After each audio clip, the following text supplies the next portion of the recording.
Bonjour à tous, allez on y va pour le tirage du 29 au 5 mai. Alors, la carte qui nous représente actuellement, c'est l'As de bâton, voilà tout simplement, premier de bâton. C'est ce moment où en fin de compte, je pense que voilà, on est en plein nouveau départ, ça y est. C'est bon, on a passé la saison, la Mercure rétrograde, les éclipses, tout ça, la pleine lune, allez, on s'est tout pris dans la poire.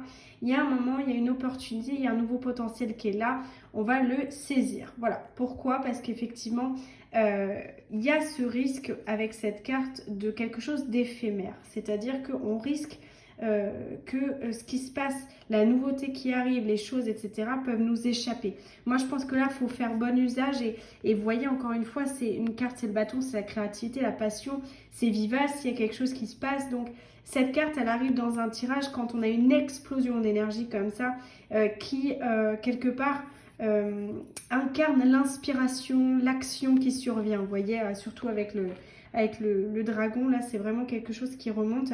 On est là vraiment dans cette volonté. C'est cette volonté qui est là et qui est le point de départ de tout. C'est ce que cette carte nous dit. Elle nous indique que quelque part, on est prêt, on est en mesure là de réaliser ce qu'on a vraiment envie dans notre vie. C'est vraiment, on en est là. C'est un nouveau point de départ. Là où on va, c'est la 9 de bâton. Bon, c'est un peu moins le folklore. Les 9, c'est des cartes de solitude, d'accord? Là, on est en train de se dire, ok, là, on est dans une situation qu'on doit affronter seul et qui est en train de façonner notre identité. C'est pour ça qu'on a vraiment cette énergie de nouveau départ qui est là. Il y a quelque chose qui est en train d'émerger de nous. Là, on est déjà engagé dans une lutte, d'accord? Avec cette carte, ce qu'on me dit, c'est vous êtes déjà dans un projet, vous êtes déjà engagé dans quelque chose. Et vous avez peut-être pas eu, en tout cas pas bénéficié là, de petits moments de répit. Donc c'est pour ça que vous êtes un peu éreinté, vous êtes un peu fatigué en ce moment. C'est ok, ça fait partie voilà, ça fait partie du jeu. Moi ce que je vois, c'est que là, dans cette carte, il y a des projets qui ont déjà été réalisés, mais la situation, elle n'est pas encore arrivée à son terme. On est dedans. Donc là, ça veut dire que patience, parce qu'on se rapproche de quelque chose qui va se terminer pour mieux renaître. Moi, c'est ce que je vois.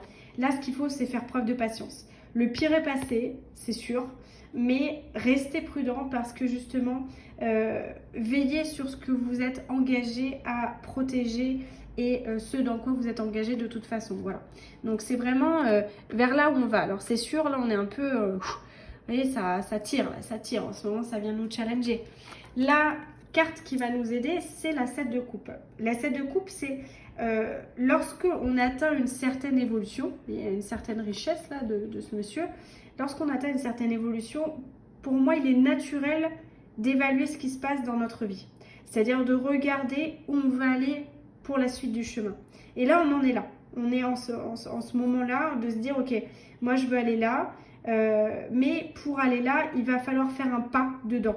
C'est-à-dire vraiment créer de l'action. Même si on est fatigué et même s'il y a des choses qui ont été difficiles, il faut retrouver un cœur de passion pour se dire, ok, je mets un pas devant l'autre et j'y vais. Quoi qu'il arrive, je mets les pieds dedans. Moi, c'est ce que je vois.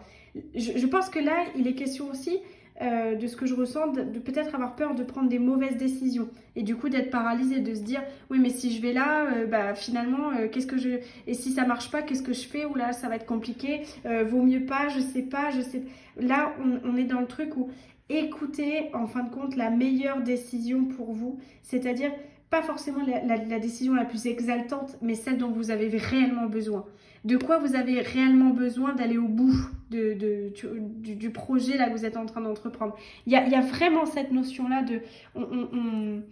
comment dire, on vous challenge, on vient vous chercher. Il y a une notion de difficulté, mais il y a quand même une notion de passion dans ce que vous faites parce que vous y croyez, vous allez jusqu'au bout des choses.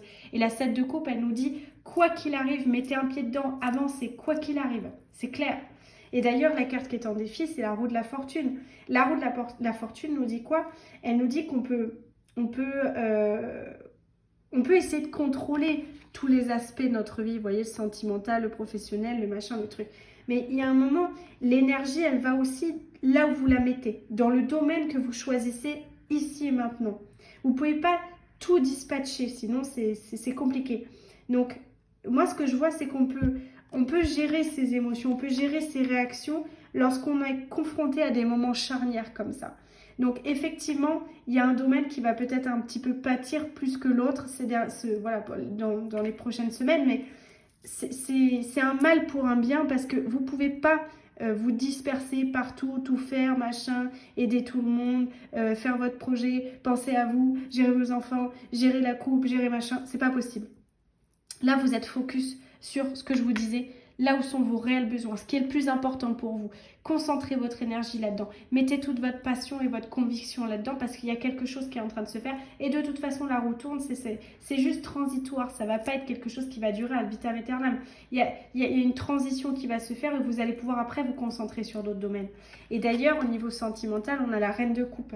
La reine de coupe, c'est quand on souhaite des liens plus forts, plus empathiques, plus de compassion. Mais pour que ce genre de choses arrive, il faut se rappeler qu'on est deux dans l'équation. Et effectivement, là, ce qu'on vous demande, c'est finalement d'emplir votre couple personnel en prenant soin de vous, en prenant conscience aussi de votre état vibratoire intérieur. Mais c'est aussi rester ouvert et présent et se dire aussi qu'à un moment donné, il faut vous écouter, mais il faut aussi vous assurer que les autres avec qui vous êtes en connexion comprennent ce que vous vivez et que vous comprenez ce qu'ils vivent. Voilà. Donc il y a ce rapport d'échange aux émotions et à ce qui se passe dans le monde de chacun pour justement bien gérer aussi tout ce qu'il y a autour. C'est vraiment le biais en fait qui est pris là cette semaine, c'est se comprendre. Comprendre que là, il y a d'autres enjeux qui se passent pour vous actuellement. Il y a aussi la 3 de coupe dans la vie professionnelle. Donc, moi, ce que je vois dans la 3 de coupe comme ça, c'est que dans les bons comme dans les mauvais moments, les personnes avec qui vous travaillez, on va dire qu'elles... comment je peux dire ça ? Elles servent de miroir de compréhension pour vous, ce qui vous permet de voir, c'est-à-dire elles vous permettent de voir ces personnes, ce qui vous reste à travailler, où vous en êtes, ce que vous devez faire, comment vous devez réagir, quel discours vous devez prendre. C'est vraiment, même si là actuellement il y a des contretemps dans le travail, parce que la 3 de coupe comme ça, elle peut poser quelques contretemps, investissez votre énergie justement à créer de l'harmonie avec les autres pour créer une meilleure communication et avancer sereinement en confiance dans le projet effectivement dans lequel vous êtes en train de vous immerger. C'est vraiment ça. Et d'ailleurs, vous voyez, on a la 25 en carte bilan qui est la carte de l'éveil. Donc la carte de l'éveil, elle nous parle, cette fée, elle nous invite à sortir de notre cachette. Quelque part à prendre soin de la part vraiment qui est endormie chez nous, voyez, qui est dans la difficulté. Ok, c'est pas évident en ce moment, c'est compliqué. Mais il y a vraiment un côté un peu sacré dans cette carte parce que vous voyez, elle a un serpent et la carte de l'éveil comme ça, la fée de l'éveil, elle est souvent diabolisée justement à cause de son allégeance au totem du serpent qui peut dans certains cas nous parler de quelque chose d'un peu virulent, d'un peu versatile, etc. Mais là c'est pas du tout en fait ce qui est montré. Le serpent sacré là qui est là, c'est quelque chose qui nous montre l'énergie sacrée de la Kundalini. C'est comme si pour apparaître dans toute sa vibration et son rayonnement, on était dans cette énergie du serpent, c'est-à-dire du réveil, de la nouvelle version, de la nouvelle vision, d'un nouveau jour, du fait de sortir de sa coquille et de faire une nouvelle peau. Là en fait, cette carte, elle parle un petit peu de la tradition yogique qui associe tous les centres d'énergie en fait du corps au serpent sacré. Le serpent ici, il est considéré comme la colonne vertébrale. C'est associé au système des chakras, c'est-à-dire que vous devez vraiment vous recentrer complètement dans vos centres énergétiques qui sont censés justement contenir l'essence de votre esprit. Visualisez, je pense, votre colonne vertébrale là, comme ce serpent, quelque chose de long, de puissant. Et je pense que ce qui est nécessaire, c'est vraiment de sentir cette énergie rayonner au travers de vous. C'est vraiment ça. Et quand vous allez vous éveiller à ces sensations dans votre corps, restez vigilant et attentif parce que vraiment, c'est vraiment votre essence pure et dure. Donc, c'est ce qui doit émaner de vous aujourd'hui. Ça doit émaner. C'est vraiment, vous devez être aligné avec vous-même, avec vos besoins pour créer de la passion, créer du lien, créer des choses positives, vous voyez, les choses bougent, les choses changent, les choses sont en train de se transformer.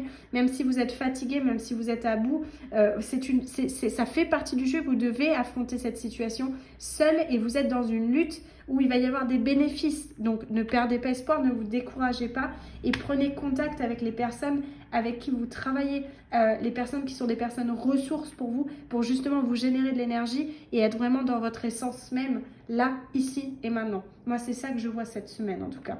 Voilà, j'espère que je vous ai bien fait passer l'énergie. Je vous dis à très bientôt pour la semaine prochaine.